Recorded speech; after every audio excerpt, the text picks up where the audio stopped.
Welcome to Rewriting Your Reality, a video focused on hypnotic modalities to shift the belief systems that keep you captive. We will explore the journey from being subconsciously programmed to achieving quantum freedom. Get ready to dismantle everything you thought you knew about your own limitations. The mind's power is a historical fact. Franz Mesmer introduced animal magnetism in the 1700s. James Braid coined hypnotism, defining it as a focused physiological state. Crucially, before anesthesia, major surgeries were performed using this trance state, proving the mind's ability to override physical pain. My personal journey proves the mind transcends the body. A near-death experience revealed pure awareness. After being paralyzed, I reprogrammed my body through visualization and discipline. The core truth is that identity is the prison and the key. Your mind can reshape reality itself. Unmasking the global hypnotic modality. Secret societies and governments. They understood the power of the trance state long ago and weaponized it to shape societal structures from the shadows. Corporate hypnosis. Advertising and media use sophisticated neuro-linguistic programming, NLP, to obscure reality and shift your belief systems without your consent. The ultimate goal, to control the narrative, consumption, and consciousness of the masses, turning individuals into predictable units of a manufactured paradigm. They are the masters of the hypnotic modality. The first element of global hypnotic modality is authority, manufactured to establish psychological inferiority. Uniforms, robes, and controlled environments trigger unquestioning obedience. When you look up to an authority, your critical factor is lowered, accepting suggestions as absolute truth. The uniform is the first induction. The second element is translogic, a self-contained system logical only within its own framework. This creates a closed loop of reasoning. A doctrine establishes ultimate authority, turning rules into absolute truths. The paradigm acts as a perceptual filter, making external manipulation feel like internal conviction. The third element is overload, creating an intense, rapid-fire experience that bypasses the conscious mind. Techniques include sensory saturation, emotional triggers, and message overload. This forces the subject to feel something profound, anchoring the belief without rational scrutiny. The heart accepts what the head has no time to question. The grand illusion is when you become your own hypnotist. Division keeps us fighting each other, distracting us from the masters of the modality. They use filtered evidence to make you doubt your power. The ultimate control is when you self-hypnotize with their suggestions. I am not enough. This is the self-hypnosis of suffering. The quick release uses the Sedona method to clear emotional debris. Emotional baggage is just something you are holding on to. You can drop it using these 4 questions. Could I let this feeling go? Would I let this feeling go? When? Answer. Now. Repeat until you feel a tangible shift in your state. The reframe shifts meaning and reality. Change the meaning you attach to an event, and you change your emotional response. Content reframing actively searches for the positive intent or hidden benefit. Failure is just data and feedback. A block is a stepping stone. Change the question to change the destination. You are already in a trance. Self-hypnosis is choosing your own program. This is your new operating system. Use a simple countdown to enter a deep state and plant empowering beliefs into your subconscious mind. Consistent practice rewrites your core identity, dissolving suffering and manifesting the quantum you. Are you ready to take your quantum leap? This exclusive transformation package offers the book 30 Days to the Quantum You, custom video masterclasses, and a personal Zoom session for deep work. Stop fighting the illusion and start rewriting your reality today.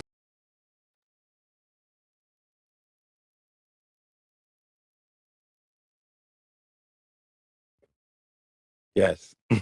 Testing. 1, 2. We good. We good. Greetings and salutations, and may this day be in service to you. Welcome to Beyond the Mind, where we are not here to teach you. I'm only here to remind you. And happy long weekend to everybody. Chef, how you doing today, big bro? How you feeling? Sorry.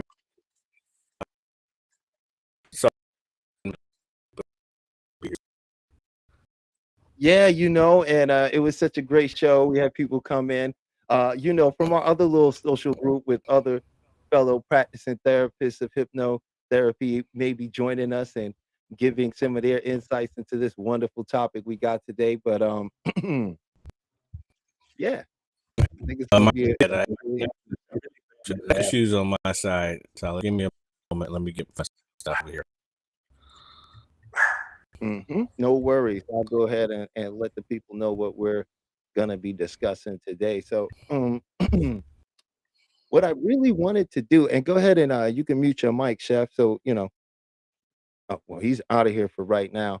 But what I wanted to talk about today was East versus West medicine, the holistic aspect of the East versus the very systematic approach of the West.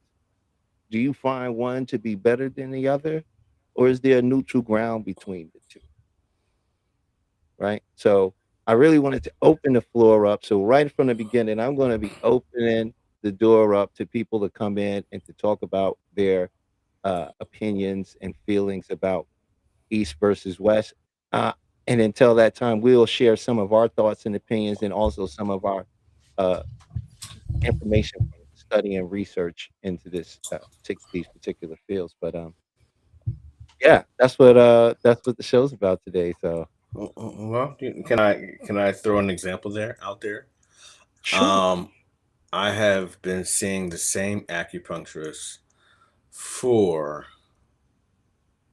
about 20 years or more.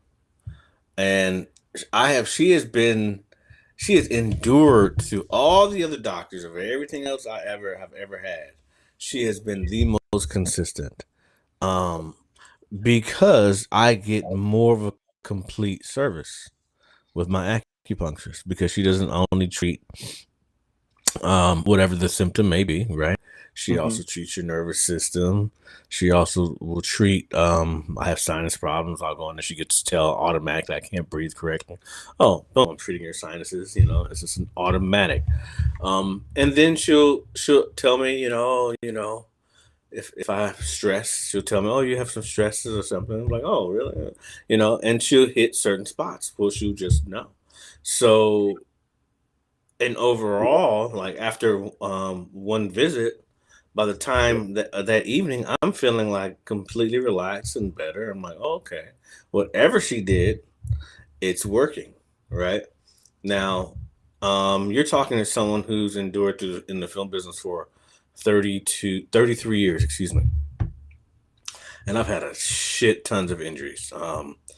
But she has enabled me to endure through all of the injuries I've had, on top of Western medicine. You know what I mean? So I don't know. I can't necessarily say it's better, but I can say that it works. I Shout out can. to Stephanie. I don't want to interrupt you, but Stephanie Okay. left a comment. She just said hi. She subscribed. She loves and enjoys. I want to tell you thank you, Stephanie. We love and appreciate you. And Oh yeah. if you're out there and you want to come up and give your thoughts, please feel free to. But in the meantime, Chef, please keep cooking. Yeah. So over the what is it, 20 years of injuries, I can say, she has been the main person that I go to. Like, the doctors are transferable, but my acupuncturist is not going anywhere because she doesn't just treat my body, she treats my whole body, just not the body part.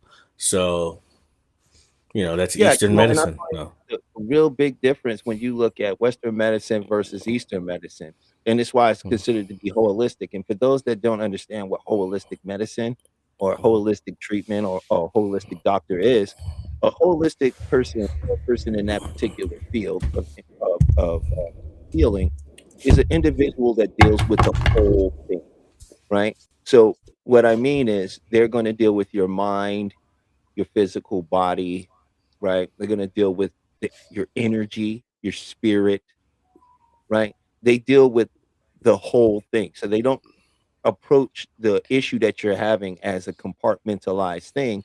They see that it's something that is connected to the whole. So they try to address the whole. mhm, And there are different ways you may find this. You may find this in herbalists, which will tell you that, these herbs will not only flush your kidneys, but they'll work with your liver because your kidney and your liver work together.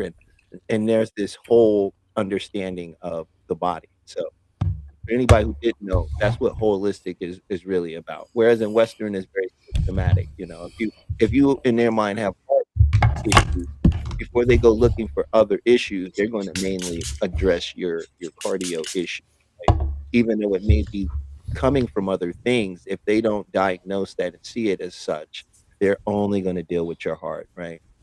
So, you've had people that's gone to the doctor for a broken heart, and this is actually true, and they sent them to a therapist, right? Because there's nothing he can do about that, right? He doesn't deal he deals in, parts, right? Not the whole. He's not gonna deal with, your energy field, right? Because they don't acknowledge that. Yes, they acknowledge energy as the substance of everything, but they don't look at it as a part of what needs to be healed if there's a disease or illness that you're suffering.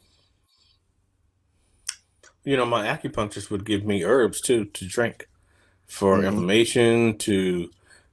Man, she would give me two drinks, one at night and one in the morning. One was for energy. It was like coffee, like a triple espresso just thing, and boom, fired up. And then literally, there was one drink she gives me that if I drink it, it puts me to sleep within 15 minutes. So, Mhm. like, I pretty grew up with an amazing. acupuncturist in Queens. His name is Dr. Yang. You know what I'm saying? And we went to Mhm. him many, many years. Some people they laugh because if they've been in New York, they've been out there in Queens and they deal with the Chinese medicine. They know the alligator pills is the respiratory pill, you Mhm. know. And the amazing thing is because like you're saying, like with acupuncture is it's about energy being Mhm. stagnant, right? It's about and how that energy becomes stagnant, they'll explain it to you in various ways depending on what's going on in your life and your situation. But what Mhm. they have done was through thousands of years of intelligent Chinese medicine and doctrine, they've marked out all of the meridians and the chi points of the body where all energy is flowing. There are points, Mhm. right? And there's hundreds of these points throughout your body, right? And so what acupuncture, what they learned to do was to stimulate when you stimulated certain chi points or meridians, you could release blocked energy and it would Mhm. cause the energy to flow. And they discovered that was the nature of a lot of people's problem was this stagnant energy. And over time, this stagnant energy has led to some sort of illness that they developed. And when they released it, the body was able to do what the body does, which is an awesome self-replicating Theseus machine. Mhm. Meaning, are you even the same person from when you were a child? The story of Theseus's ship. Mhm. Yeah. Um, Um, I think I it's think pretty it's awesome. You hear the echo? in where? In me? There you go. That's better. That's better. Um, no, I think it's pretty awesome. Because how acupuncturists kind of break the mold with the holistic uh healing, right? Because it is a tradition that is thousands of years old and it still works today. Um, there's moments, man, when I could not freaking move. Couldn't move. And have you ever had blood cupping?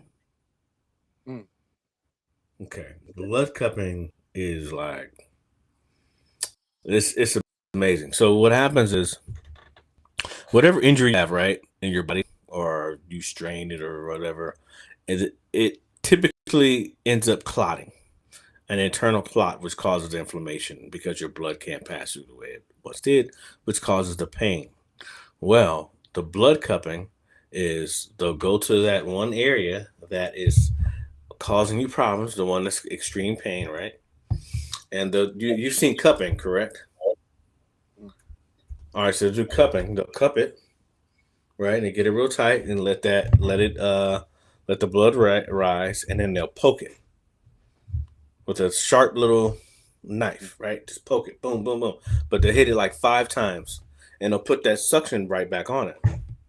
Well, what ends up happening is, uh, throughout that time, that that all that clot starts to come out, and when they clean it up, it looks like almost like it's coagulated blood. It's like liver. It looks like a liver, and you'll realize, like, literally, once it's released, dude, the pain is gone. It's really amazing, and it's something that Western doctors do not do.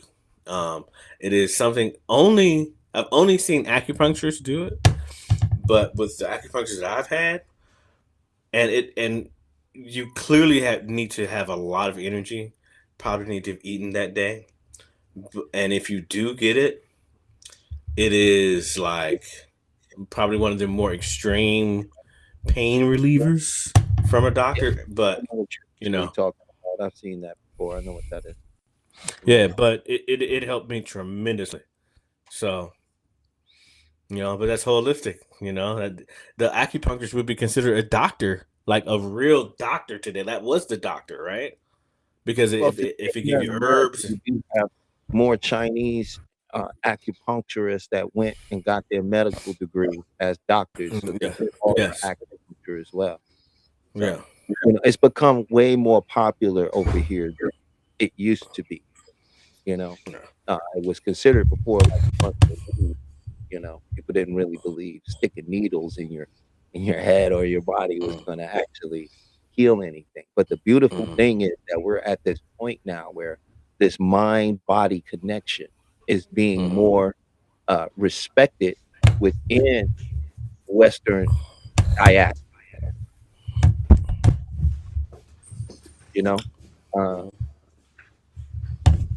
that's what I'm finding, like, because when you look at okay, so I'm really glad that you brought that up because what came from that was the EFT, right? We know that EFT directly came from acupuncture, right? Because and for those that don't know what EFT is, it's emotional freedom tapping, but it's essentially tapping on chi or meridian points and then using commands or language to Mhm, direct where you are releasing energy from, mhm, right? There is a scientific study to show that it works, but it is also still falls under the category of pseudoscience because quite frankly, I feel like Western medicine is except for those who are truly in this for medicine and healing but as a corporate thing, it doesn't really benefit to heal somebody, right? And have them completely done, Whereas in Eastern medicine is really trying to get to the core of your issue, but most importantly, make give you restore that sense of wholeness as a being, opposed to as a person with a medical issue. Would you agree with that? We can't hear you. Your mic is muted or something. Sorry about that. I'm having some getting over my technical difficulty today. It's been a minute, a little rusty. Hey, brother, Um, you can have one of those days, man. It's okay. It had to come for you, man. It's been going it's so okay. great. It had to come for you, right? It's okay. It's okay. I'm down for it. I'm down for the ride. Um, my question, and I think this is like seeing how just the world is today. If you could only see one doctor, you had to choose one for everything, right? What doctor would you choose? Holistic, it can be holistic or whatever. Who would you who would you choose? Who would I What kind of choose? doctor? Yeah, what kind of doctor would you choose? Chiropractor, general practitioner. No, I don't I know. think, well, for me personally, who I would choose is I'm going to choose like somebody I mentioned earlier, someone who is a acupuncturist and an alternative resource, Medicine doctor. but also went to school to get the medical doctrine so that they can understand when You it's don't have time that to use choice. You don't have that choice. It's one or the other. Well, I don't have the choice. It's Because America. that's not the choice. That's not the choice. The choice is this or that. Well, under those circumstances, Western, yes, under those we're going to choose. circumstances. Well, most of us will choose from our experience, right? And so I'm going to choose from my experience, right? And my experience has not always been a positive one with Western medicine, right? So, and a lot of the things that saved me has been through holistic means, right? So naturally, I'm going to choose the holistic doctor over the Western doctor, and that depends on like what I'm dealing. Did you ever catch But if COVID? you put it into this black and white term like this, and Mm. so that I respect the questions. I'm gonna stay within the parameters of it. Out of you know what I mean. So I'm just saying did you ever catch COVID? no. Okay, I caught it. It was horrible. When I did catch it, the only thing that fixed me was holistic medicine. Mm. So, I mean, it was so no one really knew what we were doing. No one really knew what was going on. I resorted to what were my weaknesses. My weaknesses were I had a constant mucus. I had a respiratory infection. I had bronchitis, asthma, all that stuff dealing with the chest. I had to figure out what I needed to do to dry myself out and then build my immune system. And it was very strategic and it took a very long time. It was not easy because my system was beat up. But the route was strengthen the immune system, slow up the mucus, and dry out the system. And it worked holistically. It worked. Mm. So Well, that would fall under the holistic aspect, but that would be mm, going for one particular thing, was to dry up the lungs and the mucus, which mm, is a part of that. You use something. Remember, they categorize things as holistic, so that you could not say you had a cure, mhm, right? It was to secure the positioning of complete psychological dominance over the healing industry. mhm. You know what I'm saying? Um, uh, I We think, don't have to go there. We don't have to go there. yeah, yeah. I'm just saying, I think what you did was amazing and good and great. Um, I'm sure rest was involved in a lot of that because, So all you could do was rest. Couldn't do anything else. Take 4 steps and you're about to pass out. I was bad. It's pretty bad. mm. Um, Well, Western medicine is the one that lets you know you had it, right? right? Yeah, the thing is, okay, this is we're gonna take it old school, right? Um, the when you used to get a sprained knee in the 80s, because we're about the same age, right? Sprained knee. What would you do with your sprained knee besides ice? What would your mom do or your grandmother do? Right? They would go take a brown paper bag, right? Heat up some apple cider vinegar. Put that brown paper bag in that apple cider vinegar and then wrap your leg with it to open up the pores so that vinegar could go inside the pores to decrease the swelling, right? Do you remember did you ever do that? Any of your family ever do that for you? Nah, Never. Have you ever heard of that? nope. Okay. I So sprained my ankles in every finger like at least twice a week because I played a lot of basketball. that's an old school Southern thing, right? Now, I don't know who invented that, but that shit worked, right? No doctor was going to tell you to do that, but it worked. Yeah, Specifically, the brown paper bag and the vinegar. The cultural home remedies fall into that category, in my personal opinion, of the holistic market. You know what I mean? Mm-hmm. That's that. Because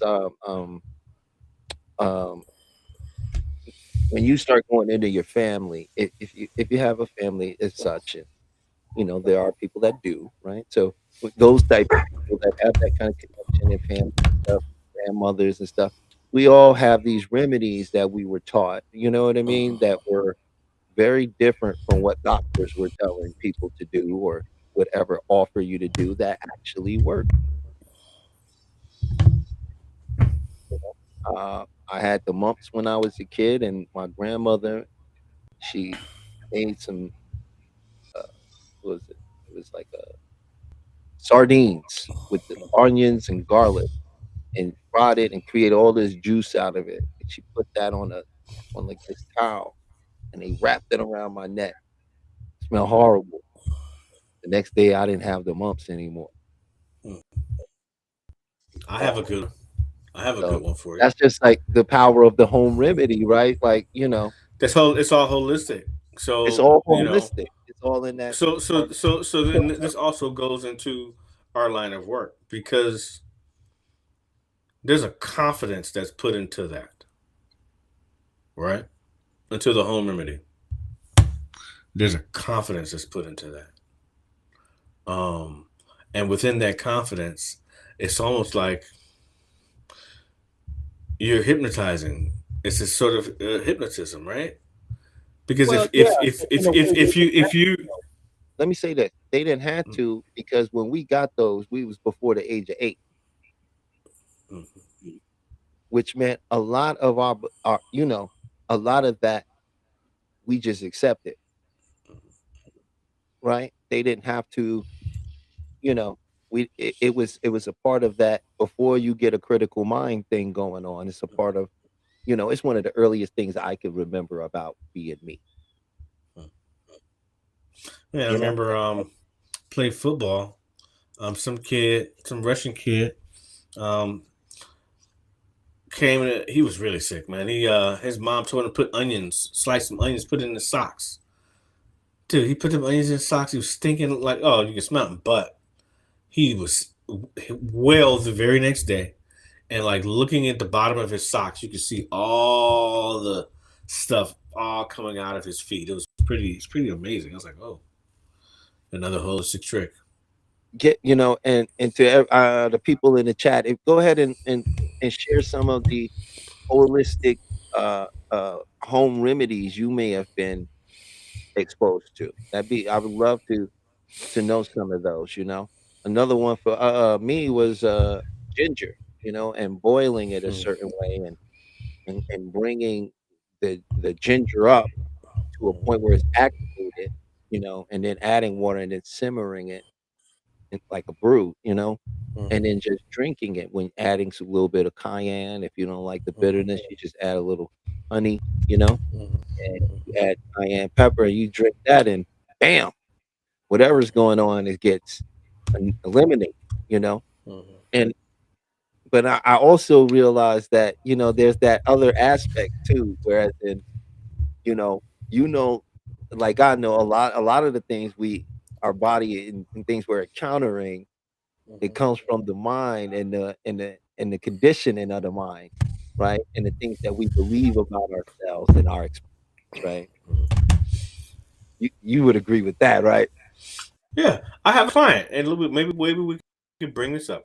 I'm not gonna say, obviously not saying any name protection of my client, but there's other issues. Well, I'm not necessarily concerned about the other issues. I think the issue that I would like to start to address are the migraines. My past conversations, a migraine has been mentioned, right? So if you have a client with migraine, and who feels like they have a lot of responsibility, um, and it's coming from a big breakup and the stresses of that, but they are getting these migraines out of nowhere. How would you address that? How would you treat that client? How would you deal with that in the hypnotherapy aspect of things? You think this person is having migraines out of nowhere? Yeah, Yeah. just start having because I was thinking about a program, but I was like, you Let know what? me say this. Let me say Bring it this. up. Let me bring Yeah, it up. Peach said, a black piece of thread tied around ankle or leg for pain. Okay. Okay, that's very interesting. Peaches, where your family from? You from New Orleans? I can hear you laughing. I don't know how I can hear you. I can hear you laughing. Where your family from, Peaches?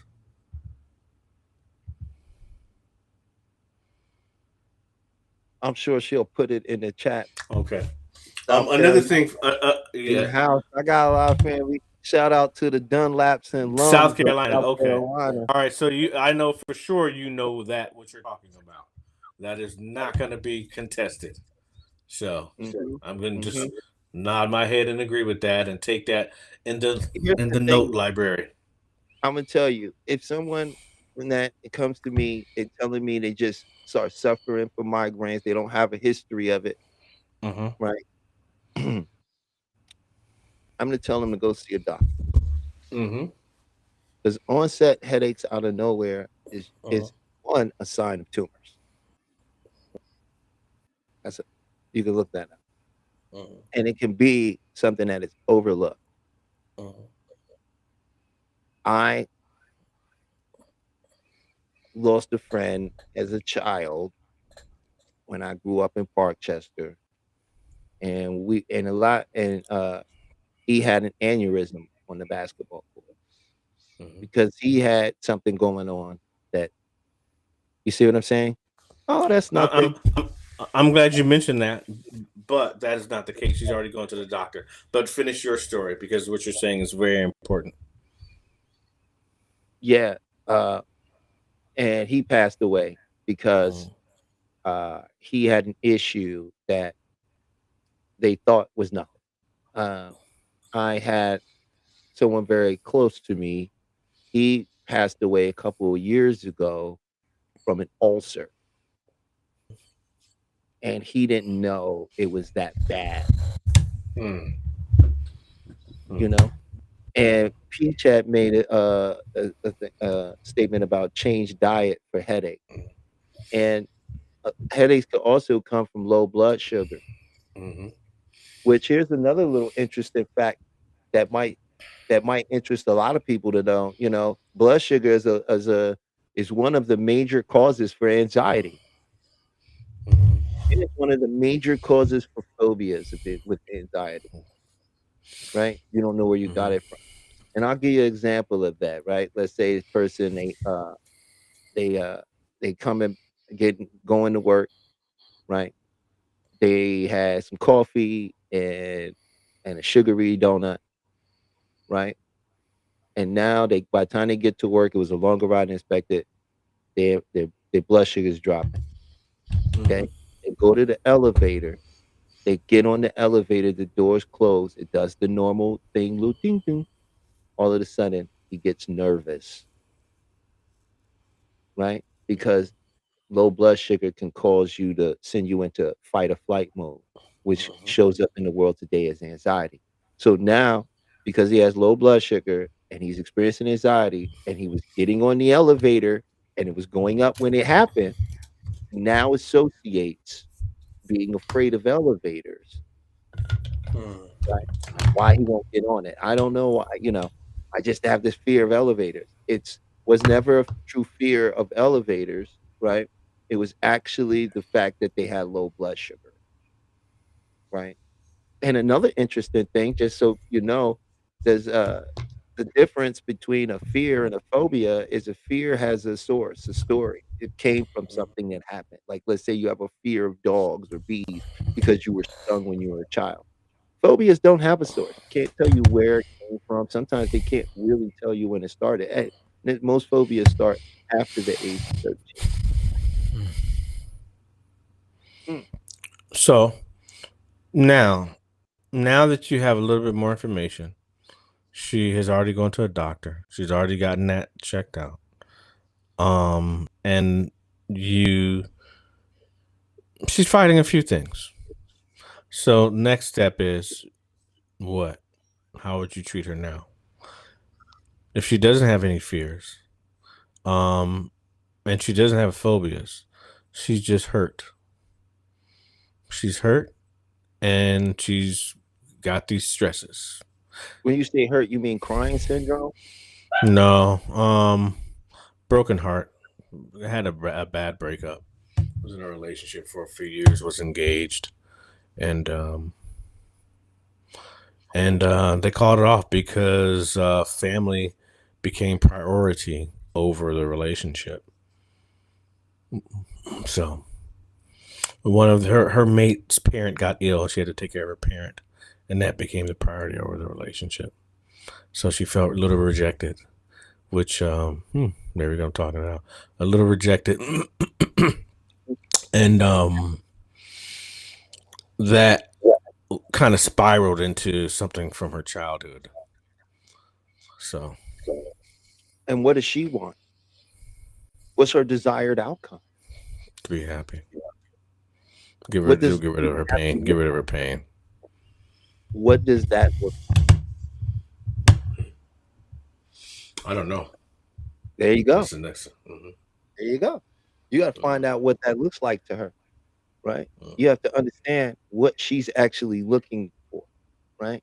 And what that would be like to her, and get her to use the language that she finds appropriate to what it would feel like, what it would be like, what it would look like. And then you're going to use imagery, and so of course you're going to use systematic, right? If it's Mm-hmm. just a first Mm-hmm. couple sessions, you would systematically, you just give the Mm-hmm. self suggestions. You feel what I mean? But Mm-hmm. put together a nice image, right?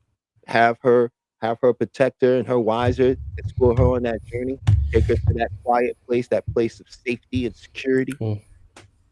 You feel what I'm Protectors. She's been with the pet protector. She's been through that journey. She's been through safety, You security. asking me what I She's would just. do though, you know? I'm telling you what I She's would. I'm been. not questioning She, what you done. but no, I'm just because it all plays in what we're talking about, right? Because I guess the situation is, as she's already seeing Western doctors, where do we fall in line? We're not a doctor. We're not we're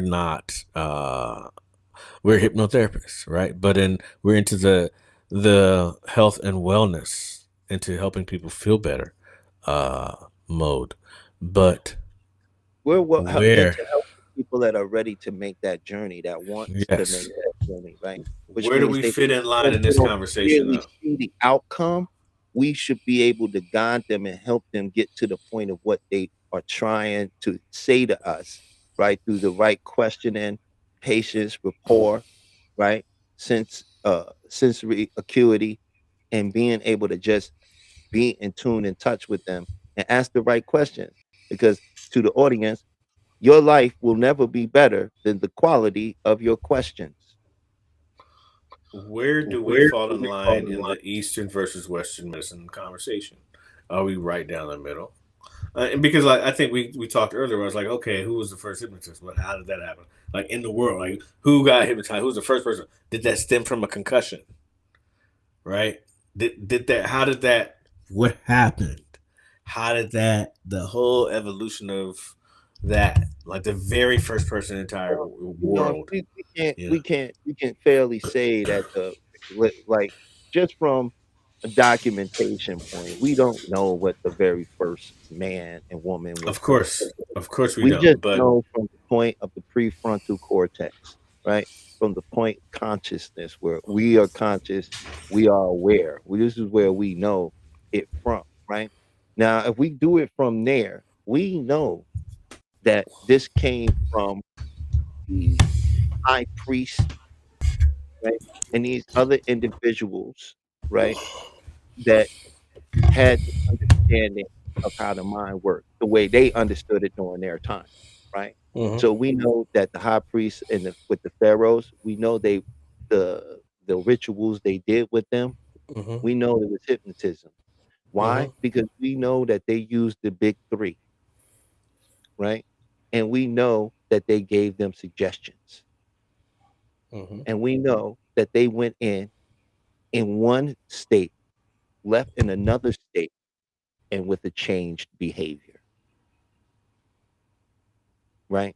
So we know that the people that have been philosophizing or basically writing things down that we are basically saying is history in this sense, these are the people that were aware of something about the mind, right?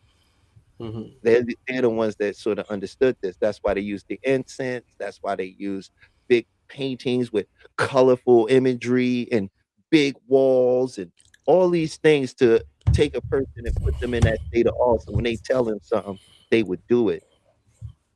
I think, but what I found interesting was I do believe that concussions are similar to it. It is a almost, I wouldn't say a damaged state of hypnosis, but it is a state of hypnosis in which a person's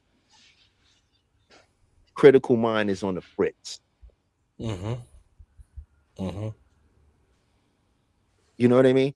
Which is not as consistent as, say, me hypnotizing someone, Yeah.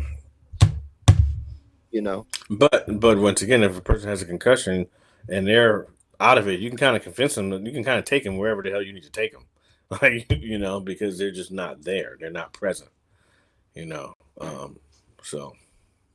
Right, but you can't sometimes because some people, and I did guest relations for several years in Hollywood at the Standard. Mhm. And I can tell you, I've seen many people get concussions, and not everybody responds the same. Yeah. Some people become uncontrollable and wildly out of their mind. You know what I mean? Mm. Because they subconscious is there. And ain't nobody put them there. That the injury put them there. So Mhm. trying to calm them down, sometimes it's not like as simple as giving a command for them to just listen and Yeah. do what you say. You know what I mean? Mhm. But I do agree with it being a hypnotic state. I think I think a lot of American football players Mhm. are in that state a lot. The concussed state. Oh, absolutely. Well, the human I mean, skull shit. wasn't designed to be I smashed mean, together. I can remember every concussion I got when I played football. I can remember clear as day. Um, because once you get your bell rung, what does it sound like? Woo, woo, woo, woo, woo, woo, woo, woo. And then your ear, you know what I'm talking about? That little tone in the middle of your ear start ringing, and then Yeah, and then you're like, oh, hold up, that's your first that weird concussion. feeling floating on inside Oh your yeah, own and body. or you see stars, little Oh yeah, that's floaters. real. Yeah, stars, the floaters are real. That's a real thing. Yeah, Cartoons got that right. start seeing the floaters. You know, and then back when we played, are you okay? Because it was just an aesthetic check. It wasn't really let me look in your eyes and follow this. But they didn't do that. They like, are you good? Yeah, we're good. All right, get back in there, right? That was the check back then Well, in the and just day. also mentioning on that point, going back into the Western medicine stuff, that's sort of like why so many of us are catching on to Eastern holistic medicine so Mm-hmm. late, you know, because it was quite frankly demonized and made to be ridiculous when I was a kid.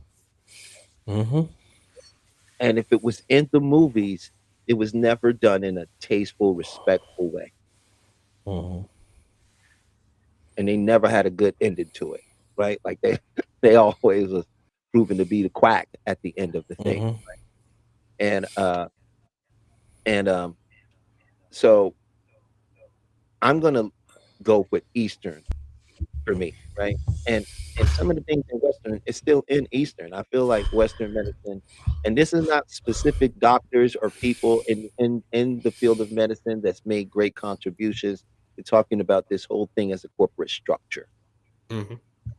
You agree with that, right, Chef? Mm-hmm. Absolutely. I know a good doctor. I got a kung fu sister who's the head of a cancer uh the whole cancer department in LA, and she does programs that they help many. Didn't hear you. Can't hear you. I said, There you go. I don't know if you couldn't hear me or the people couldn't hear There you go. Now you're good. because my level was the same. But dang, I was saying something about my good kung fu sister who's a doctor, Doctor. Mm-hmm. cancer doctor. So yeah, and she does kung fu. So she always shares, and shout out to Barbara, by the way. she always offers qigong and other Eastern modalities to people when it's available. She believes in that kind of balance, but corporately we don't. You know what I mean? So you're Mhm. not going to run into those people all the time. You know, they're very they can be very difficult to come by if you're not really looking for them. You know, but I really would love to know what people think. What are you for? The Eastern medicine, Western medicine? Peach, I'd love to know what you think. You know, we're going to open up the lines for people to come in and share their thoughts and opinions about Eastern medicine. And, you know, before this one is all over, we're going to definitely go over some things you can do to make some healthy changes in your life. And if anybody like to come up and have a quick conversation about something that they think that they're dealing with, and if we can offer some assistance and it's within the scope of what we do, let's go. Let's do it. So, Peach, if you open the lines, and hey, Peach, why don't you come up here and give your opinion while you're at it? I'm gonna go ahead and reach out to a couple people and let them know to come on in. What's up, Peaches? Or Peach? How you doing? Hey, if Maybach is out there, I really do expect Maybach to be watching. I'll just messing with him. What up, Mel? If you out there, man, Mel, you should definitely come up here, man, if you out there, because I know how you feel about Eastern uh, uh, holistic medicine, and I definitely know what you feel about Western, and I'd love to hear your thoughts on that, and I believe people could learn something. But Peach, I'd love for you to share your thoughts on that because you have some very insightful thoughts on how you feel about Western medicine. So,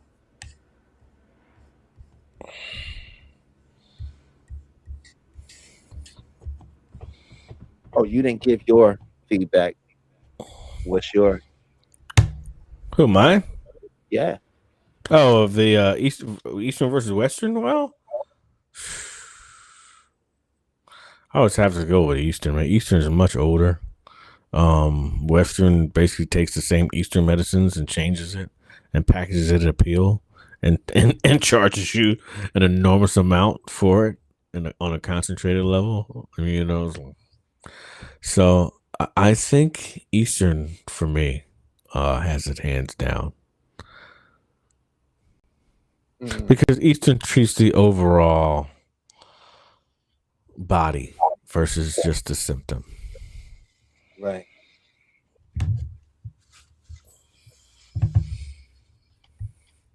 I Is there a feel like reason why I can't see the chats? um yeah, Yeah, I you can't gotta see ask them. Peach that.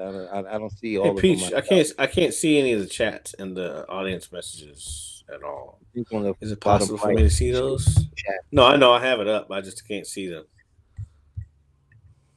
I know that we got Stephanie in here. Stephanie, come on up. You've been saying some great things, and we love to hear your thoughts about this. And I know that we are on multiple platforms and on, I believe it's TikTok and Instagram, and anybody from there that want to come in and get involved, please share your opinion. We got Sunchild 51. Are you talking about European when you Yeah, say yes? I'll be talking yeah. about Mm-hmm. Western medicine, Just Western medicine. which is European medicine at the end of the day versus Eastern medicine, which would essentially be all of the Aboriginal people's medicine. That's what I consider it to be. You know, indigenous or Aboriginal people's medicine. Because You know what's that's what. amazing? Hmm? UCLA has a Eastern medicine department, and it literally takes a year, um, for you to be, or excuse me, 6 months, 6 to 8 months for to be on the waiting list to get into the Eastern medicine department. Isn't that wild? They have a waiting list to get into a department that they know is like everyone should have access to it, Right. but it's the hardest department to get access to. Well, I don't want to get too conspiratorial, Well, you know what I'm saying. hit on You know what something I'm that's saying. real We don't deep need there, we man. don't need to go there, but We you just, know, I'm trying to keep it, but you still you trying to go beyond the mind. yeah. I'm trying to say things without having to say things. You know, I'm always riding that thin line of the. I'm a habitual line stepper, as Charlie Murphy used to say. Oh, okay. I'm a going school Qigong, Qigong Daiji man. So I'm I a just feel, habitual line feel, stepper, bro. I'm you feel riding with that like water, thin man. border, the thin non-existent border of a line. I'm riding it. Yeah, and to Sunchild, we are talking about Eastern versus Western modalities of healing. Which is better? Which do you think is better? What do you think is better, Sunchild? Would you say Eastern, holistic, right? Or would you say Western, or do you think both of them are necessary and they both have a place in making us well? Or do you think that one is out actually that's not really as helpful as it claims it is? And the things that it does do aren't things that the Eastern modalities were incapable of doing in the first place. Now, I think some people would argue that certain illnesses that are incurable are better treated under Western medicine, but I don't think there's a bunch of with the way I understand how they do statistics and lay things out, it's a thin line there, man. It's a really thin line. So I'm really not 100% convinced that uh, like Western medicine has some answer that Eastern medicine doesn't. And I think some people out there would use the Big C as an example, but I think that oh wait, we got taking photos. Oh, and okay, so taking photos said I found a balance of both. However, the great wise wisdom of Eastern and the technical capability that are being discovered. Okay, I like that. Mm-hmm. And Sunchild 51 said they both Have their have their purposes. and that's what I agree with. Like, I don't know if I'm going to necessarily go to an acupuncturist if I break my leg. Yeah, Might but want see, to go. there was one point though that acupuncturist fixed broken legs, I know, right? So but I don't know if they really do that now, and they would probably tell you if they're just the acupuncture. Well, because the way the laws are set up today, it's not something that they know. Like a lot of holistic people really delve in because remember, now you're treading into medical malpractice waters. They literally, it's like you know, you have to really be careful I think when you're dealing with certain holistic practices, not to tread into that territory of things that would require a medical referral. Yeah. Those were great responses though, guys. Thank you so much.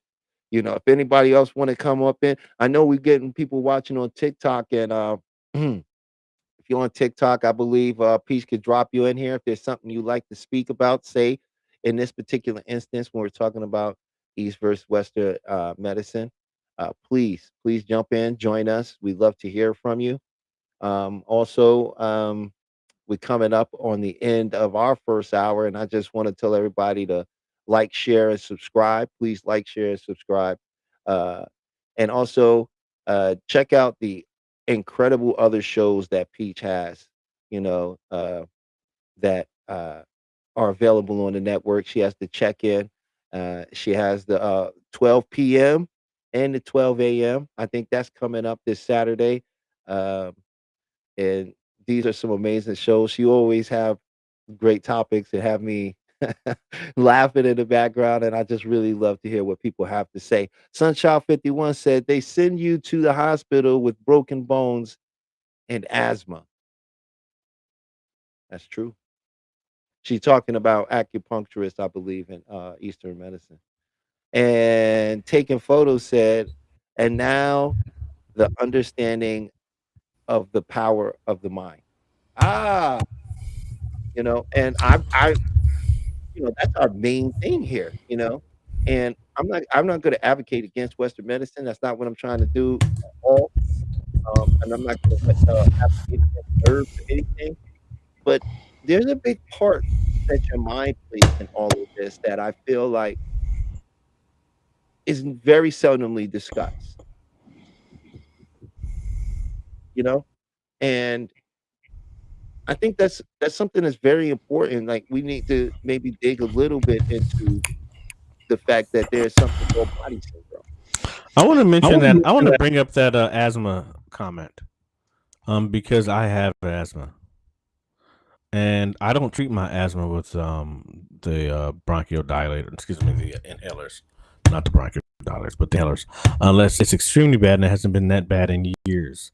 But what I will do, if I can tell it's going to flare up, is I will take nettle leaf tea and I will drink mullein, and I'll mix them. And nettle leaf is for your allergies, and mullein is for inflamed lungs, and it decreases the inflammation in your lungs. And the combination of two does kind of helps both. And I am nowhere near a doctor, and this is for entertainment purposes only, but that has helped me with my asthma without having to take the other. So that is a Eastern holistic medicine trick. If you have asthma or allergy related asthma, nettle leaf and mullein, the mixture of the two work tremendously. So, and broken bones, I just saw somebody in India getting their leg beaten with a rubber mallet, straightening that leg out. So, Yeah.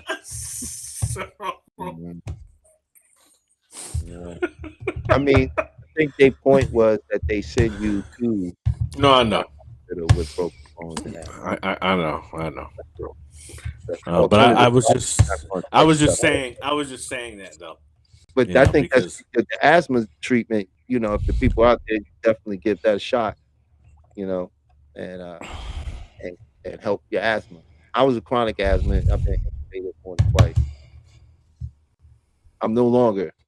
I don't know. Qigong is very powerful. Very holistic. I had surgery. I used saliva method and pictured the best case scenario. Oh, the silver method. Oh, there we go. Silver method. There we go. What surgery did you have? What surgery did you have? Taking photos, or if you don't mind commenting. Oh, what up, Maybach? He is here. I knew it. Look at the smile, bro. I'm very happy to see you, brother. Peace, King. Hey, now I'm speaking to Maybach this way. Peace, King. What's Maybach? You got to jump in here and give your opinion, man. You don't have to turn your camera. Absolutely. Absolutely, I agree with you, Sunchild 51. Go ahead. That's why they only treat the final injury. They don't treat the actual the root of the issue. They'll treat the final cause or the final problem of the issue. Right. Mm-hmm.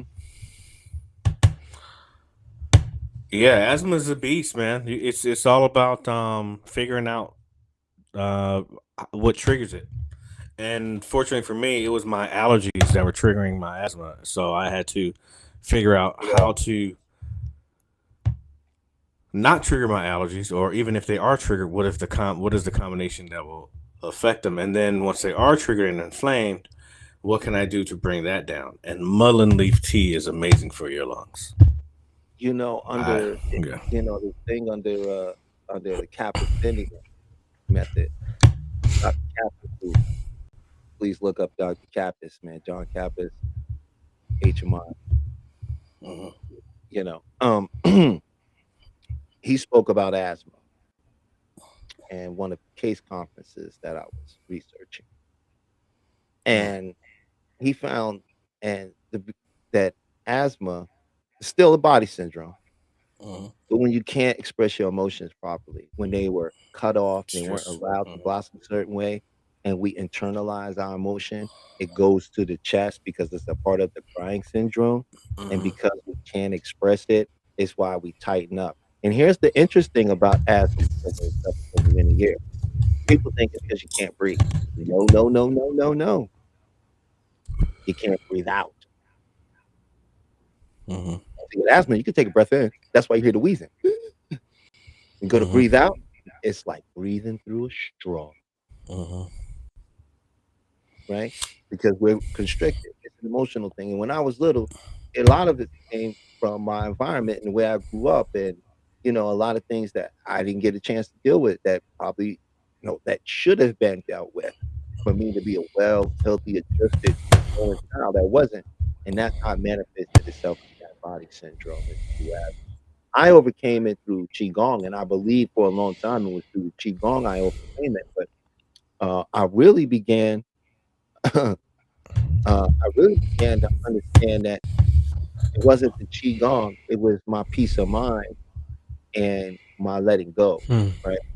And because I did that, I was so much in that letting go and what I was finding through the Qigong, it was like, oh, I don't have asthma anymore. But it wasn't that. It was, you know what I mean? And I didn't understand that at the time until as I currently am still continuing my education, and learned these things about how we process body syndrome. So there's a lot of body syndrome. Also learn if you're an elite athletes and you like playing basketball, but you're always twisting your ankle, and this has a lot to do with your.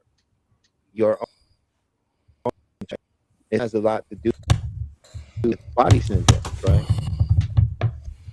And I just find that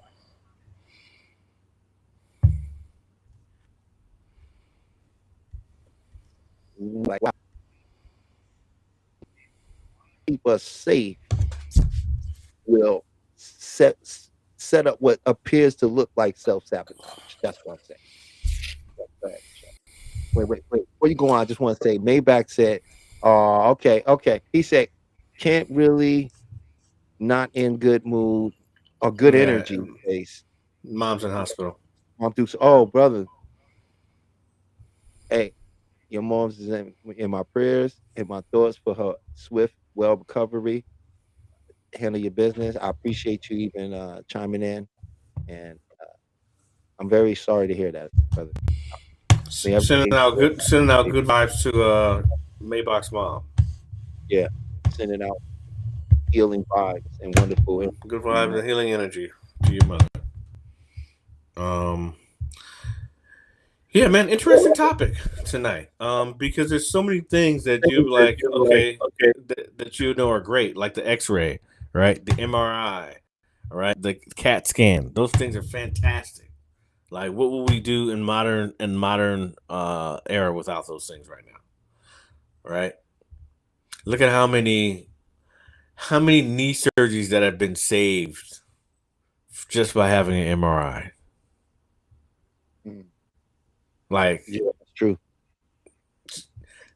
I mean, that's amazing. So, I mean, because back in the day, the average knee surgery, it would be a big ass line, this long, in one's knee, for MCL, ACL, anything. It didn't matter. It was a line this long, from the bottom of your thigh to the top of your to below your kneecap. Long line going across your knee. Now it's just 2 dots, 2 small dots for MCL, right? Amazing advancement. But once again, and I think the advancement, the tech are on the technical side, right? But I think when it comes to the medication side, it's not so far advanced.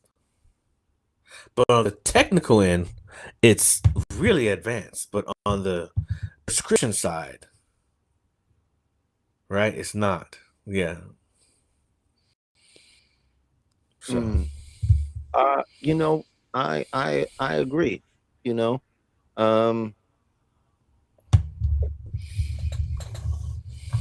a lot of truth in that. Sunchild 51 said, however, they give up cancer. Taking photos said healing vibes me. Yeah, I mean, one thing that used to happen. Sorry about that. I didn't mean to talk over you. Oh, I was going to no worries. say Reading the one chat, thing that giving used the to people happen their when voice. that our parents used to happen with our parents' generation, right?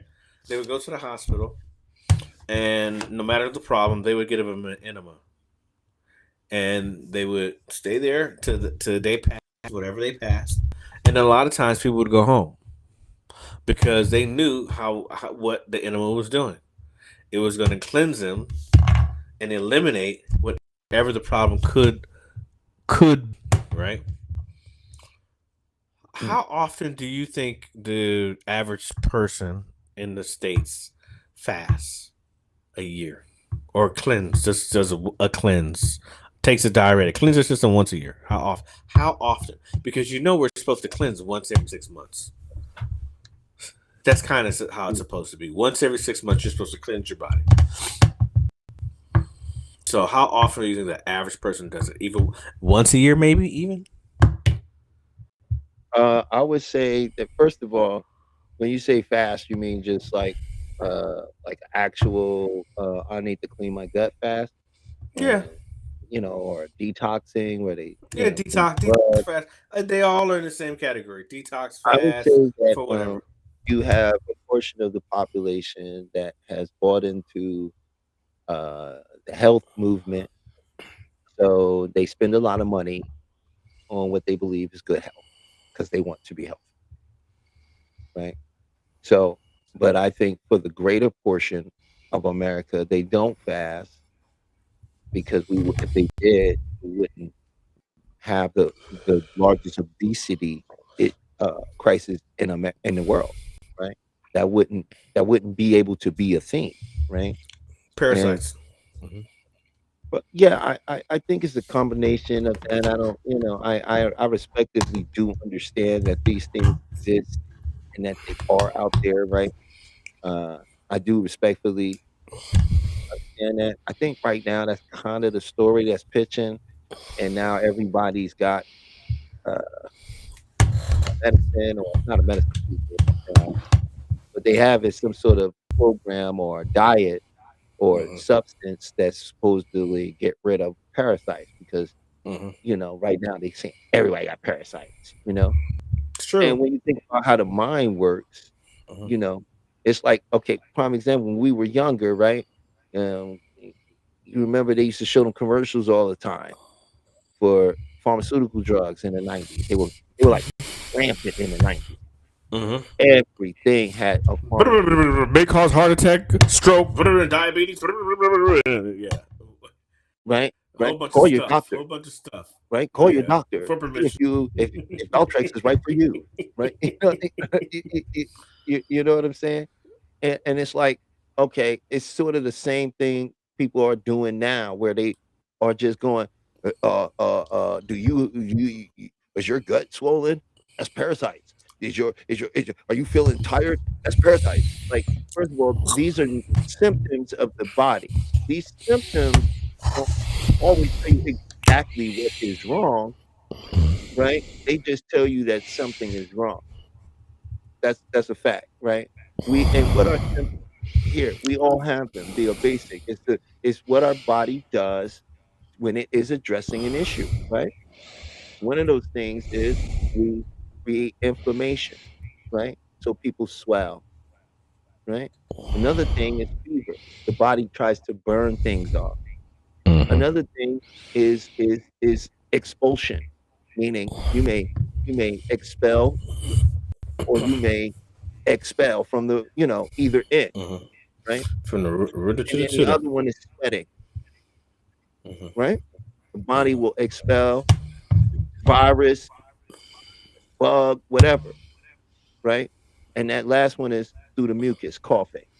This is why we have mucus buildup. It's an actual collection of the body trying to get rid of toxin that has accumulated over time, seal it in this mucus, and then expel it. And Hmm. that's why we don't just cough. Our body forces us to cough because it's ready to expel, right? So these are symptoms. It means the way the body attempts to heal itself. So when my body attempts to heal itself, it doesn't mean I have this thing. means something's going on. And so when you just immediately say this kind of thing to a person, the first thing their mind conflates it to is, that's my problem. And I think that's why a lot of people are running around misdiagnosed, diagnosing themselves, running around here and dealing with a wrong diagnosis for themselves and wasting money in one direction and never actually solving the problem. Yeah, but they're 50-50 with their misdiagnosis. I mean, you're either they're just as correct as the doctor. 50-50. So, I mean, it's been so many errors in the medical field at this point because you are your own best doctor, right? You're supposed to trust your body more and know your body more than anyone else. Right, but you're not talking from that perspective. We're talking about people being influenced to believe something's wrong with them, and then absorbing that influence as if it is their diagnosis. That's not being in touch with yourself.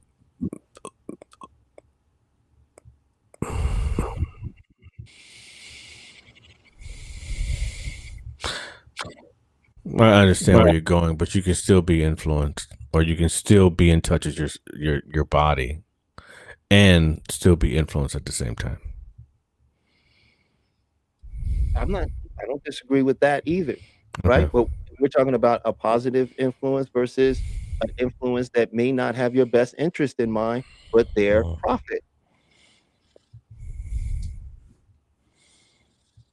Right? Just like those pharmaceutical commercials. Half the people that have the problem, some of them came in and created the problem in their own mind, right? Some actually had the problem though. And so it did. That's not the issue. 50-50. Right. The issue is the ideology and the social behavioral transformation that's occurring behind the ideology. You see what I'm saying? Mhm. That's where I feel like some of that issue comes in, you know. And when it comes to people just getting these wild diagnoses because they heard a couple symptoms and they conflate the symptom to saying, now, yeah, I have that thing because I have that symptom. And symptoms aren't necessarily an indication that you have that problem because people don't know what a symptom is. Have you heard of the new sports division? I don't know if you and I spoke about it earlier. What's It that? was it's called Enhanced, right? Where all of the athletes are enhanced, where steroids is legal. Oh yeah, I enhancement read drugs, an article about it right? just So recently. and I think they launched it in Vegas. I'm not quite sure, but it just went public, right? So this is a perfect mix of Eastern versus Western medicine, because a lot of the applications are going to be applied to all modalities, right? And they're going to combine that with Western steroids, human growth hormones, testosterone, whatever enhancement they can think of is going to be part of it. Now, the interesting part of this is how far the body goes, because the body will go as far as the mind will tell it, right? Or at least until the heart explodes. Mm. So I think this is a perfect example of what we're talking about. Like when it manifests, after it manifests, we'll be like, oh, this is a great example. And then we can actually compare some of the things. We will. But I'm also curious because we start talking about this sports enhancement, like how much stronger and faster they're going to be than the normal person who's not enhanced. Oh, they're not normal people, but to the athlete who's not enhanced, like, is that going to diminish the quality of sports that's being put out in the future, right? Because if you have these performers performing at this high level, even though they're on drugs, but at this high level, and then you have these other that are trying to perform at that level, but have been above these people for so long, what happens to them? what happens to them, the natural people, the people that are doing it right? Because the people want to see the freaks, right? So, I mean, are we calling them? That's what we calling them now. I mean, excuse my language, but it's a show, correct? And Tyler, I have an emergency. I'm going to turn my camera off quickly, but I'm here and I can hear everything you're saying. Okay. Oh, okay. I guess he had the real emergency where he couldn't finish the point. Oh, okay. Hey. So I personally, from what he was saying, is I agree to a certain degree. I'm in the feel good business. Listen, guys, if you don't know that much about me, my name is Talib. I have uh, uh, hypnotherapy business that where you can come and speak with me, and I will help you with uh, uh, the things in your life that would move you forward, right? And within the confines of my scope of practice. And I do avocational vocational self-help, guys. That means I can help you get to where you're trying to go when you're trying to get your life together, say in the sense of financially. Maybe you find yourself at a place in your life where you need to make better choices or decisions. Maybe you're trying to quit some bad habits. Maybe you're ready to push yourself to get that to that next level, right? Maybe you just don't know. Maybe you have a sense of loss, right? There's so many reasons. Maybe you're ready to go right to that next level. You're ready. You just need that extra push, right? That's what I'm here for, right? And if there's something seriously wrong, I'm not going to treat you. I want to help you, which means I'm going to do what I can within my power, within my means of reason to help you get to a professional. And we can work together with that professional to give you the help that you need because it's a community healing, wellness. It's a community, right? So that's what I do. If you like to come up and get a taste of what I do, you're always welcome. The link is in the description, is down in the chat. You can jump on in. Let me see. Sunchild once said back in the day, they were using that and doing supernatural stuff. In the 80s, they would no longer let them use, and football changed. No more supernatural. I'm not 100% sure what you're saying, Sunchild, but you usually be cooking, so maybe I just never had this meal before. So I'm gonna just I'll leave it like that. I think I understand what you're saying though. Yeah, and if you look at history, I'm reading some of the chat guys from Sunchild. If you look at history of the medical system, it's terrible. When you look at the history of the medical system in America and throughout Europe, it was pretty dark how we got to where we are. We didn't get there easily, you know. And I would never get in a time machine and go back. Okay, now I'd only go forward.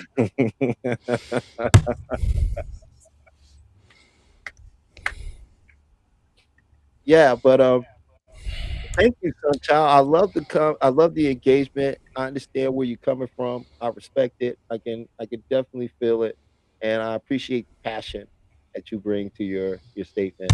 Pete, if you out there, uh, thank you once again for being behind the show and giving me this wonderful opportunity to come out to people and share what I have to share. So big up to Peach. Appreciate you. And yeah, we're on the second hour now, and we'll talk a little bit about feeling good. And if you could answer in the chat, what are some of the things that you do when you realize you're not feeling well to make yourself feel better? Me? Well, I'm gonna let you go ahead and take it away in a second about that. But I was asking the chat. to chime in. Well, let Well, them add to this, but I will start off because I think what I do works for me, and I can't necessarily say it works for everyone else. When for let's say anxiety or something where my nervous system is out of pocket, what I do emotional feeling technique, EFT, which is a tapping, and then I'll say my statement until it's cleared. And if that doesn't work, whatever my problem may be, I will imagine my problem, but I will put it in the form of a cloud and I'll assign it to a cloud. And I imagine my cloud floating away. And whatever that problem is, that's within that cloud. And if it gets higher and higher and floats away and gets higher and higher. And then by the time I look up and that cloud is gone and the problem has subsided, that's one of the ways that I get rid of my ongoing issue. But the EFT and then the tapping, or I'll meditate, um, and or do Reiki, self Reiki, which Mm, is awesome because that it will clear whatever problem you may have and unblock your chakras. So that's what I do. let's see. We got taking photos. Say they do the Sedona and EFT. I know you do that. There you go. That's that magic right there. And Sunshine says, I listen to music.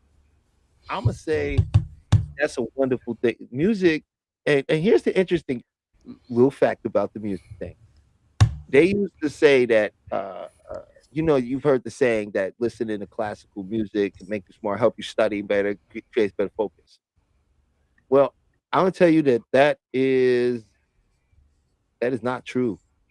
That is not true. Any music that you like and you listen to actually helps with your learning and focus. Absolutely. So, parents out there, if you listening and you got kids and you should be listening to Beethoven or Vivaldi. No, go ahead and let them put on this Playboy Cardi. Let them, let them. Why you study it though, right? I personally feel like the lyrics in these music is terrible, and why would you want to affirmate yourself into that world? But at the same time, if a person is focused and they are in that trance type state where they're doing something, that will not distract them. It'll only bring more attention and focus to what they're doing. So, Mhm. parents out there, I'm here to let you know, letting your kid listen to music will improve their homework, right? It'll prove how much they do their work, how quickly they're able to get through the work. When you make them sit there quietly and in the silence, and it does not necessarily promote learning. So there you go. That's a nice little fact. So yeah, and Sunchild says, oh no, that's what Sunchild said about the music. And Take a Photo said, music is A good a one, good Sunchild. one. Yeah, Sunchild. Yeah, it is. It is. Yeah. So I love that. I love the self Reiki. That sounds amazing. Uh, yeah. The album that I put on anytime I get stressed, is my go-to album, is Miles Davis Sketches of Spain. That is Mm, my go-to. If I got a problem, I'm putting that shit on, man. I'm like, okay, we're gonna figure this one out. And it's just simple. It's not his most complicated music, but it's beautiful. And it really it gets me to the place where I can reach whatever I need to. mm. And it's always good for us to have that, right? You got to have that. Where can I go when I need to tap out for a moment? Because we all tap out. We just need to know where we can go to tap out. Mm. So, Yeah, some people they don't really tap out; they fall out. hmm, you hmm. know, they keep going and going and going. But that's really interesting. What I like to do uh, when I'm upset or bothered or in that particular energy. Well, my particular thing is from the Sedona, and what I do is I allow myself to feel as bothered or irritated or whatever the emotion is as I do, right? And then I allow myself to feel as open and free as I do. And I go back and forth because you can't focus on the two things. And sometimes that energy is a story. It becomes very stagnant inside of us, right? And it's a story. We don't realize it's energy, right? Because it appears to us as stories, right? But when you go and allow yourself to go into that negative, and go ahead and just let it be there, and then allow yourself to just feel as free as you do at that moment. Might be just a little bit, whatever it is, allow it to be, and you go back and forth, and you'll see it just breaks it all up, breaks it all up. Then the story dissipates, right? Another thing I like to do is bring myself back into the moment. You know, I might notice that my feet are on the ground and what that feels like, and what my feet feel like inside of my shoes, you know? And I'll bring myself to this awareness of the moment, right? And the emotion is not really in the moment, it's somewhere else. It's fighting for the attention of the moment. And when I can relinquish that, then boom, I'm back to my sunny, chippery self, because that's the natural state of me, you know? I'm a like this guy, you know? So a lot of times when I get like that, I realize I give thanks for the opportunity to notice that there's something protective running inside of me that's offering me an opportunity to reevaluate how I normally handle it, you know? I want to say something. As you mentioned this, how grateful I am to even have the opportunity to even be able to make a choice. To be able to make a choice to see Eastern and or Western and or Eastern, or either or none of the above.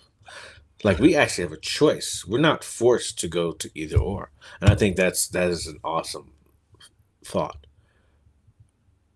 because we don't. I mean, Oh, even though our medical system is not as great as we deem it could be, we have a lot of options. We have more options than most. I'm saying we're coming to a time now where the the I the understanding of holistic medicine is seeping into the consciousness of Western medicine, right? Because every generation is going to have this different set of doctors that come out of medical school with beliefs and feelings to things, right? And before we got a very particular type, right? Because they were so heavily influenced by the pharmaceutical companies. If you know how medical school works, they scout doctors out from medical school from these companies, you know. But a lot of that weight is falling away, right? And so you have a lot more that the consciousness era is a real era that we're all seeming to experience here. People are having their own awakenings at their own point. It's happening to a lot of doctors. You can find YouTube about doctors who walk That's away true. from well-paid doctors because they felt like they weren't really helping people, and they forgot that they came there to help people, and it didn't become about helping people. It became about being right and making money and flipping people essentially. You see what I'm saying? And a lot of people are waking up to the brainwash, right? And I think that's happening in Western medicine as well. You know, this is why as hypnotherapists we can work with you. This is why I'm not going to try to help you in something that a doctor would, right? Because I know I can help get you to the right doctor now that exists today that could respect the fact that we could work together with the mind and the body. Touching on your point with the doctors and kind of getting out of the business, one of my really good friends I just spoke to him this week was a plastic surgeon, and he says, this malpractice insurance is far too much, and I don't necessarily want to do this. I don't. This is not right for me.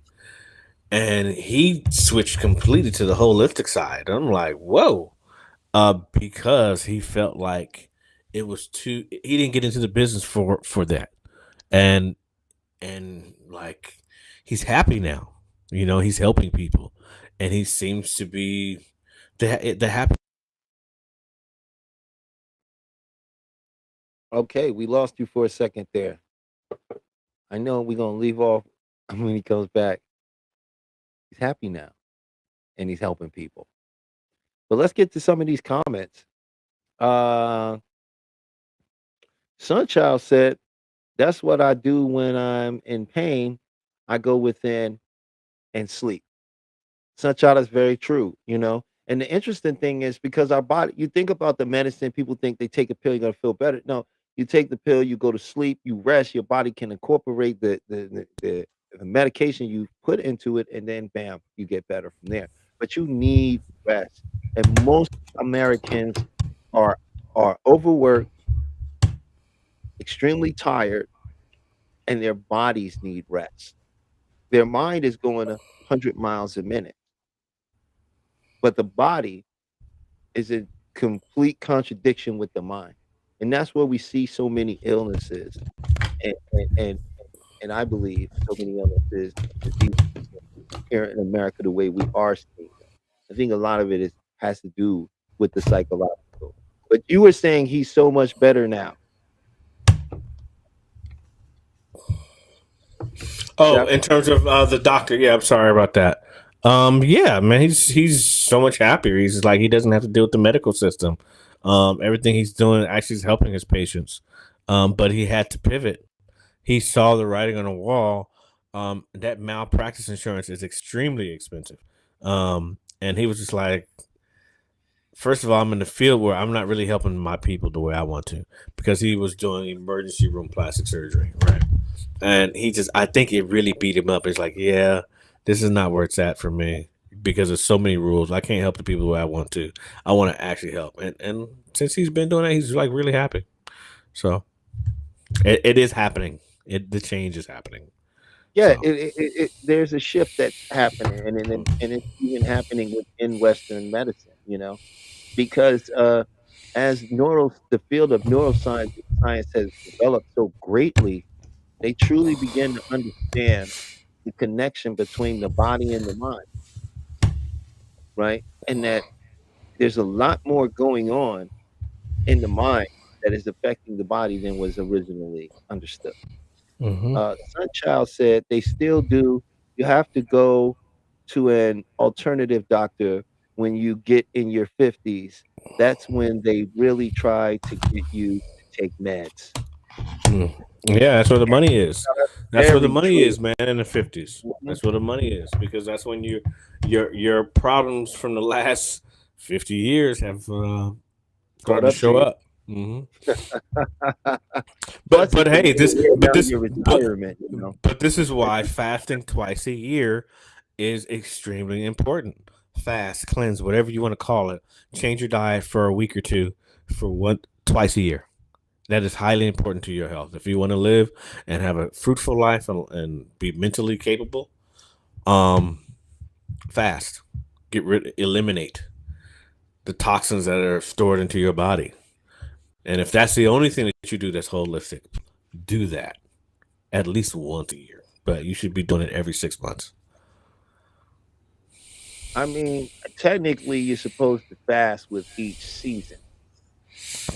Yes, but I mean, as an American, that's I'm just saying, if you're going to go there on this fasting thing, you're supposed to fast with each season because each mm, season brings in a different temperature, different atmospheric conditionings, and different weather, which also affect the blood pressure and affect your internal system. So the importance of the fast was so you could recalculate and reset the body. Each season has a set of food you're supposed to be eating that is in alignment with the season. But of course, like you're saying here in America, that's not something that a lot of people. But I would share it because I like to. You know, I had a show. I don't know, y'all guys know. I had a show before with MREC on MREC TV called Heavy Gems. If you want, you can go check it out. It's still on YouTube. I helped a lot of people, lots of people, and I ran across that issue a lot. You know, where people had a particular belief system, and it's really their belief system that is creating the illness or what they think needs to do. Because naturally, if you're going with the body and you studying our people and the way the ancestors did it, each season has a harvest. You don't plant the same thing all year long necessarily. No, You see, yeah, you see what I'm saying? different things. Every right, and the body operated under the same principle. Right? So we were supposed to do a fast to cleanse the body, Secure.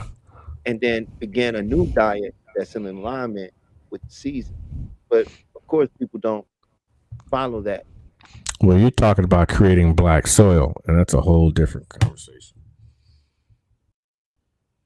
Because that's what you'll be doing in your body. Same system. But that's a whole nother conversation. Well, you can't say something like that, like it's and then Yes, I can. Yes, I can. We can move on. that's just Hit and run, man. Hit and run. a black cell. I said black soil. Black soil. This is the whole system and how we used to do our soil. You plant certain things, certain seasons to get the highest alkaline and Yeah, carbon. on the soil. You're right. Yeah, Actually. in the soil. But essentially, that's what we're talking about doing to ourselves. It's the same Right. system. And I'm saying, Right. like, we can't really, well, you can. I don't want to say what people can't, because the whole point on the show was that people would come in and I was being told, people don't understand this. They're not going to understand what you're talking about. They don't get it. That's too far.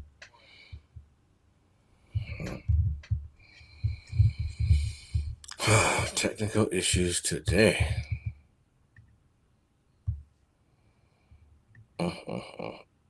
We're really giving me. Need to know this kind of thing. I had it with people in a certain way because, and quite often, more often than not, people would chime in, call in, and they would say things like, I was thinking that, or, I remember hearing that before, or something along those lines, that it would bring back this remembrance of this information and how true it was, But I find that when you open your mind and you learn that happiness is the contract you make with yourself. It's a contract you write with yourself. Now, you might write this contract to say, like, because we all know happy is something we generate. It's something we decide to feel, right? It's a state that we enter into, right? Happy. Right? Now, a lot of us, what we do, and why we can't be happy is because we'll do things like this. Well, we'll create this contract with ourselves that says, well, I can't allow myself to be happy until I receive A, B, or C. I'm not going to be happy till I get the perfect relationship. I'm not going to be happy until I get the money I want. I'm not going to really be happy till I get the success that I want. Right? That's the contract. You see what I'm saying? And now they live in this contract. So all the good things that could make them happy, things that could actually live in the moment in, they don't even register.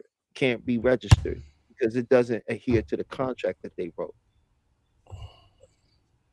Right? This is a part of aging you, breaking your body down, wearing yourself out before your time, making these emotional contracts with yourself to have physical things that will only result in an internal experience.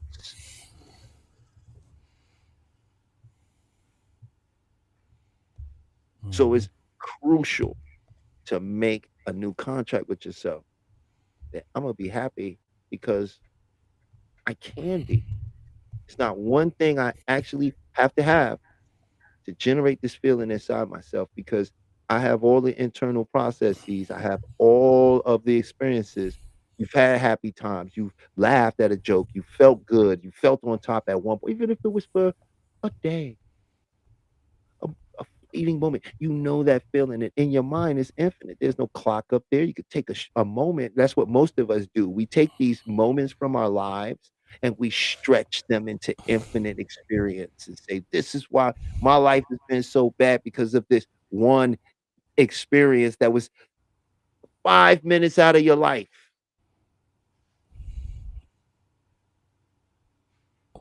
It ages you.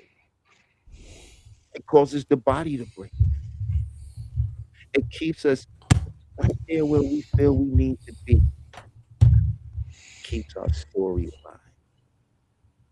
Some of us is woken up to that, and we want to change it. Not sure. That's why I'm here. That's why Chef is here.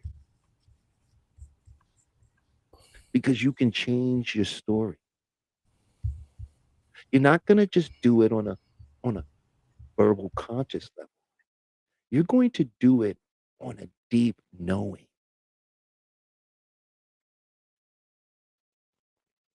So that's where I sit with this. I know we coming up on the end. We got about maybe 20 minutes left. And I just wanted to let everybody know the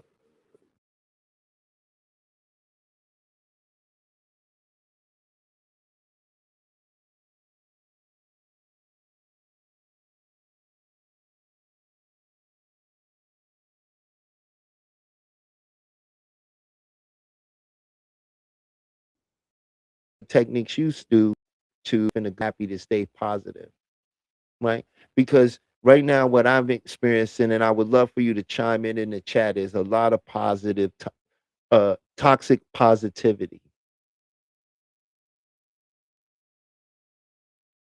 you know? I hear what you said. I just heard that last till in. I'm having issues today, unfortunately.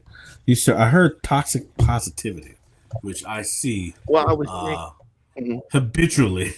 It's something that is over saturated because it's not even real life. Because literally, the pursuit of happiness is literally like 80% of your life, and 20% may be happy if you're lucky, right? You're never going to be fucking happy 100% of the time. So like when it's just everything is just happy and up, because that's just not realistic, you know? And no one really deals with the realistic numbers of trying to attain that state of positivity and remaining in this higher state of being, which is extremely difficult, as you know. But literally, the pursuit of happiness is like 80% of your life. Mm. Yeah, I mean, I agree with everything you just said. Toxic positivity to me is something I've been seeing and experiencing from people, whereas in they use certain language and vernacular, which implies they are being positive, but at the same time, they're dog whistling and they're actually using covert inferential language that implies something completely different at the same time. You know, for example, a lot of people who go around hollering they have to protect their peace. Peace is not something to be protected. Peace is what you experience when you feel protected. Do you understand what I'm saying? So there's a lot of language that's used, and I'm seeing it in this life coaching area. And I've been listening and dropping in and listening to people doing these life coaching things and noticing, observing, and I have to be honest, it makes me feel great. It makes me feel like I'm bringing something to the table that's very separate from what others are bringing to the table.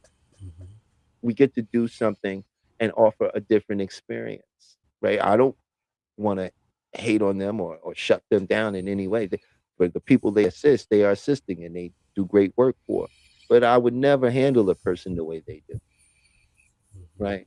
And I don't feel like a lot of this stuff is it's like I said, it's a toxic positiveness where they've taken what should be good, healthy language and turned it into some weird defense mechanism, you know? And so yeah, that's wild. What do you think about Man, I just know when I had to face my shadow side, there was no talk of flipping it. There was just facing it and surviving. Because something I've never done that I should recognize and acknowledge and implement within my own personal life. So all of those parts were necessary parts for me to go through. And there was no manipulation of my language because it could not be manipulated because I had to face myself. Right? Because if you're truly facing yourself, there is no, I mean, you can't heal a lie, right? That's what we're told. You cannot heal a lie. So if you're manipulating yourself, then you're lying to yourself. Therefore, you are not healing yourself. So, I think when the language starts to get manipulated or altered, everything becomes inverted. And it doesn't mean the same. So, Yeah, I don't disagree with that. I am someone who definitely would say I could see the value in what you're saying. Um, a lot of this toxic positivity, in my opinion, is really just the result of people exploiting uh, the self-help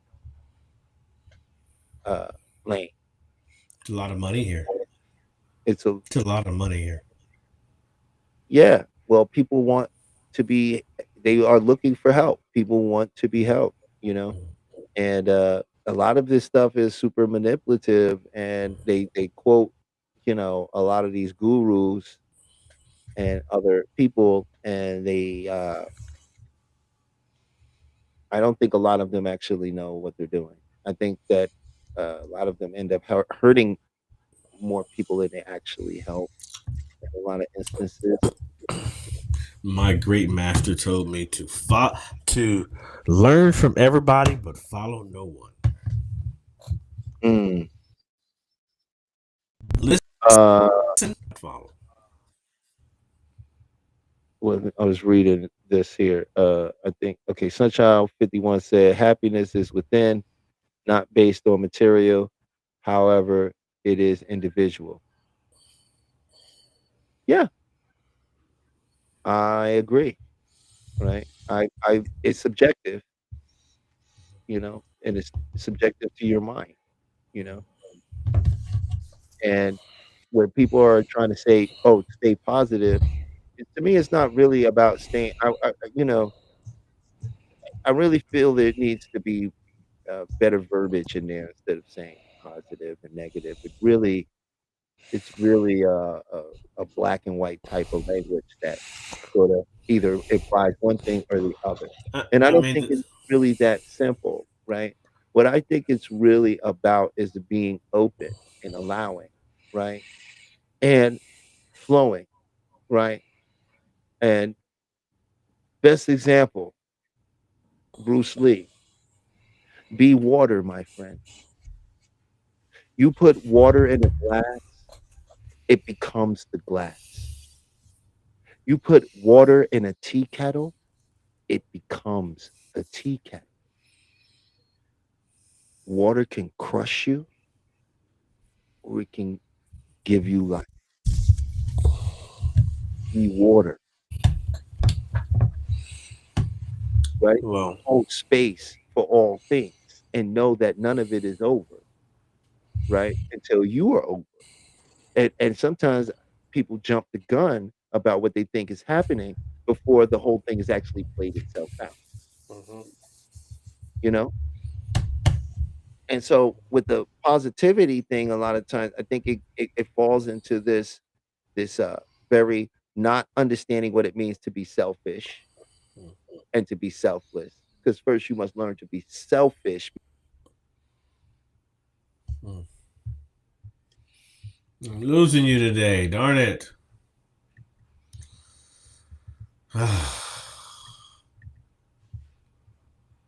This is the worst today.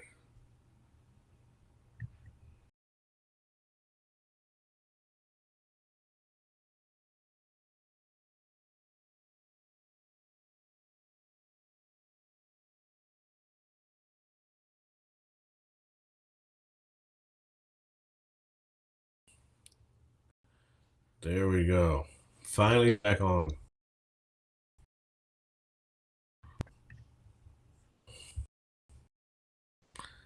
You there? Uh-oh. Just making sure. Hey, Peach, we good? I lost the chat, but that's okay. It'll be back. A lot of time for that then. Oh, losing again.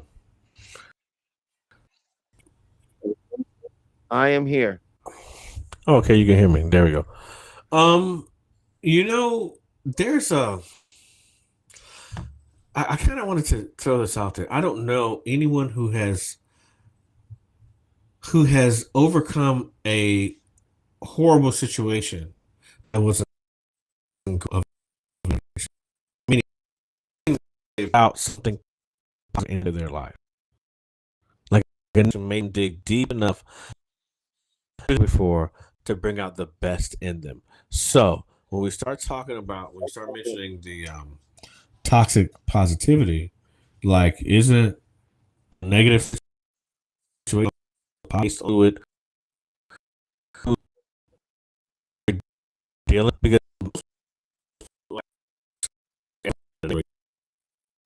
they are doing everything they can to get themselves out of it. So that negative situation brought on something positive. So how can we not? You understand what I'm Well, yeah. Well, people, when I said my point is when we're in the moment, we can't see. We haven't let the whole story play out yet. We are already framing it as something that we think. Whereas in this actually just a moment of time in a longer story to unfold.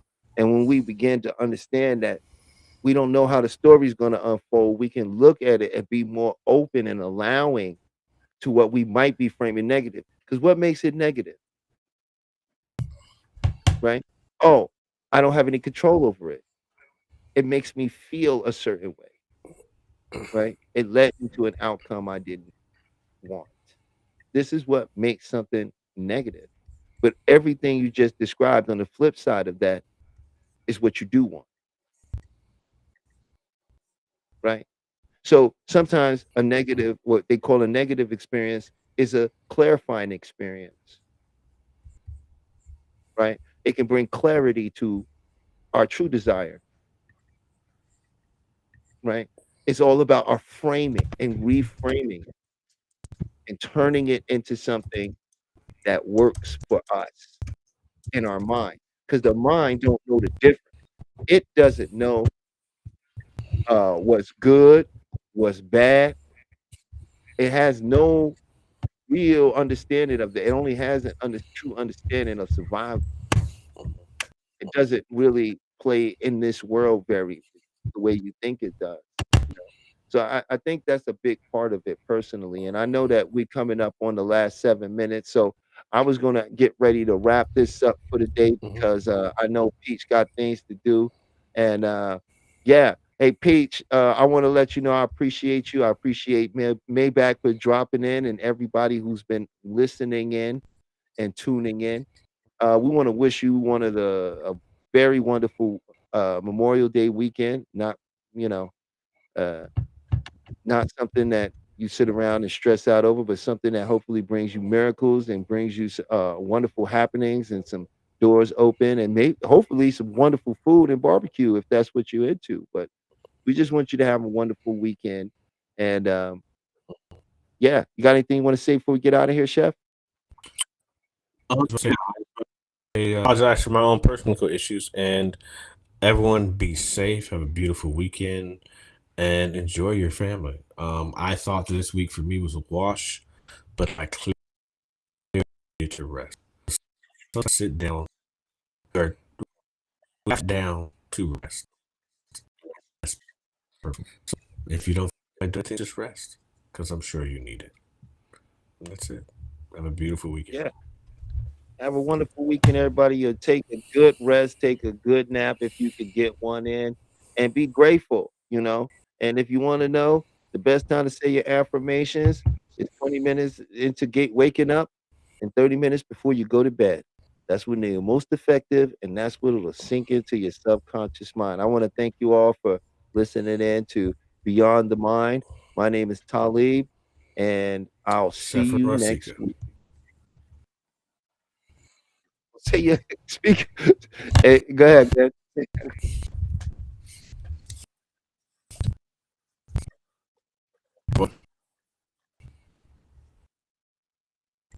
Welcome to Rewriting Your Reality, a video focused on hypnotic modalities to shift the belief systems that keep you captive. We will explore the journey from being subconsciously programmed to achieving quantum freedom. Get ready to dismantle everything you thought you knew about your own limitations. The mind's power is a historical fact. Franz Mesmer introduced animal magnetism in the 1700s. James Braid coined hypnotism, defining it as a focused physiological state. Crucially, before anesthesia, major surgeries were performed using this trance state, proving the mind's ability to override physical pain. My personal journey proves the mind transcends the body. A near-death experience revealed pure awareness. After being paralyzed, I reprogrammed my body through visualization and discipline. The core truth is that identity is the prison and the key. Your mind can reshape reality itself. Unmasking the global hypnotic modality. Secret societies and governments. They understood the power of the trance state long ago and weaponized it to shape societal structures from the shadows. Corporate hypnosis. Advertising and media use sophisticated neuro-linguistic programming, NLP, to obscure reality and shift your belief systems without your consent. The ultimate goal, to control the narrative, consumption, and consciousness of the masses, turning individuals into predictable units of a manufactured paradigm. They are the masters of the hypnotic modality. The first element of global hypnotic modality is authority, manufactured to establish psychological inferiority. Uniforms, robes, and controlled environments trigger unquestioning obedience. When you look up to an authority, your critical factor is lowered, accepting suggestions as absolute truth. The uniform is the first induction. The second element is translogic, a self-contained system logical only within its own framework. This creates a closed loop of reasoning. A doctrine establishes ultimate authority, turning rules into absolute truths. The paradigm acts as a perceptual filter, making external manipulation feel like internal conviction.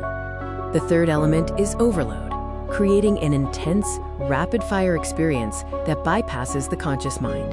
Techniques include sensory saturation, emotional triggers, and message overload. This forces the subject to feel something profound, anchoring the belief without rational scrutiny. The heart accepts what the head has no time to question. The grand illusion is when you become your own hypnotist. Division keeps us fighting each other, distracting us from the masters of the modality. They use filtered evidence to make you doubt your power. The ultimate control is when you self-hypnotize with their suggestions. I am not enough. This is the self-hypnosis of suffering. The quick release uses the Sedona method to clear emotional debris. Emotional baggage is just something you are holding on to. You can drop it using these 4 questions. Could I let this feeling go? Would I let this feeling go? When? Answer. Now. Repeat until you feel a tangible shift in your state. The reframe shifts meaning and reality. Change the meaning you attach to an event, and you change your emotional response. Content reframing actively searches for the positive intent or hidden benefit. Failure is just data and feedback. A block is a stepping stone. Change the question to change the destination. You are already in a trance. Self-hypnosis is choosing your own program. This is your new operating system. Use a simple countdown to enter a deep state and plant empowering beliefs into your subconscious mind. Consistent practice rewrites your core identity, dissolving suffering and manifesting the quantum you. Are you ready to take your quantum leap? This exclusive transformation package offers the book 30 Days